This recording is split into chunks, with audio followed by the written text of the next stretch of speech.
Today we are going to talk about the second cause of third trimester vaginal bleeding, which is placenta abruptio, or some people call it placental abruption.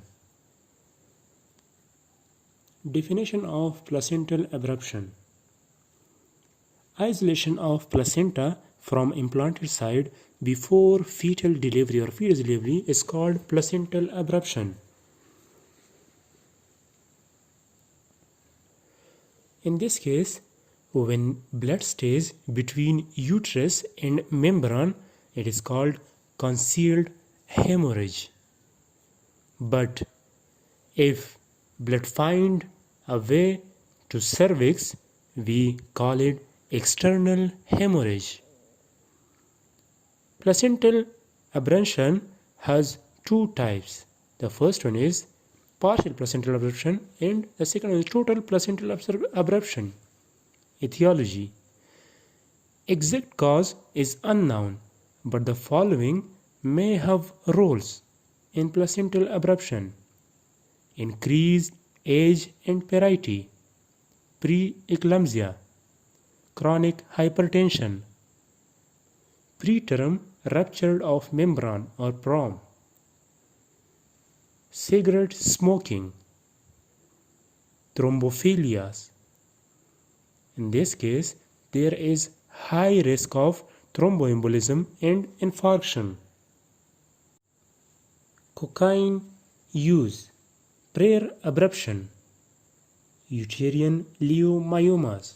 In this case, placenta implants on the myoma and then abruptions occur. 10th one is external trauma. Clinical feature of placental abruption: vaginal bleeding, uterine tenderness, back pain, fetal distress, high frequency contractions of uterus, hypertonus, idiopathic preterm labor, and dead fetus. Diagnosis of placental abruption: we must look for signs and symptoms. Lab investigation includes decrease of hemoglobin and decrease of fibrinogen. Ultrasound: shock may be there due to blood loss. Disseminated intravascular coagulation may be there due to coagulation deficit, means decreased fibrinogen level. Differential diagnosis: we must differentiate placental abruption with all vaginal bleedings. Differential diagnosis between placenta previa and placental abruption.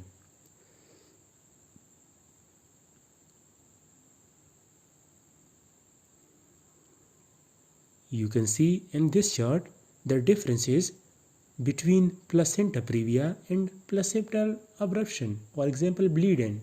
There is painless bleeding in placenta previa but with pain in placental abruption, and also others.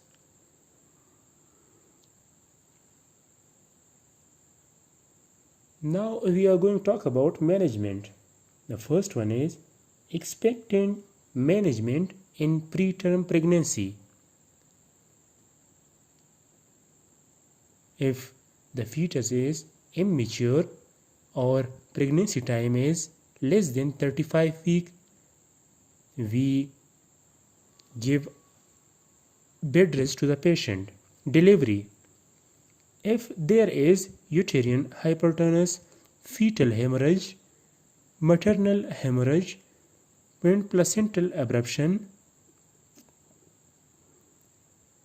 we must do delivery because they all causes fetal distress.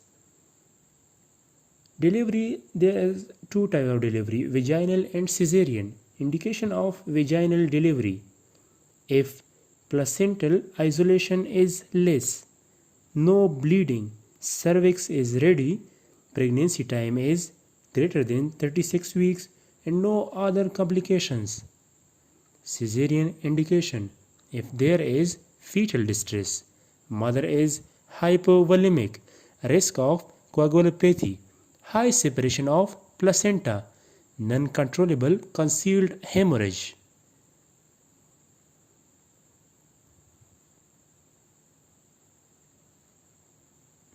Complications. Coagulopathy. Treatment for coagulopathy is fresh blood, acute core pulmonale, renal cortical and tubular necrosis.